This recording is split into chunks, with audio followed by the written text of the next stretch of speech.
నరసరావుపేట పట్టణానికి చెందినట్లు చెబుతున్న ఓ బాలుడు ఈరోజు నరసరావుపేట నుంచి వారణాసి వెళ్తున్న రైలులో ప్రయాణికులకు కనిపించాడు.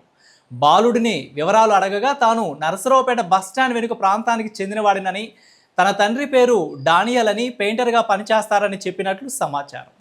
బాలుడు ఒంటరిగా ఉండడాన్ని గమనించిన ప్రయాణికులు వెంటనే రైల్వే అధికారులకు సమాచారం అందించారు. అనంతరం బాలుడిని ట్రైన్ టికెట్ ఎగ్జామినర్ టీసీకి అప్పగించారు. ప్రస్తుతం బాలుడిని తెలంగాణ రాష్ట్రంలోని రామగుండం రైల్వే స్టేషన్లో భద్రంగా ఉంచినట్లు తెలుస్తుంది. ఈ బాలుడిని ఎవరైనా గుర్తుపడితే లేదా అతని కుటుంబ సభ్యులకు సంబంధించిన సమాచారం తెలిసి ఉంటే వెంటనే వారి తల్లిదండ్రులకు సమాచారం అందించాలని, అలాగే సంబంధిత రైల్వే అధికారులను సంప్రదించాలని కోరుతున్నారు. నాన్న పేరు ఏందిరా చెప్పు. ఏ ఊరు మీది? ఏ ఊరు? నరసరావుపేట. ఎందుకు వచ్చావు? ఎక్కడెక్కో ట్రైన్ ఇది?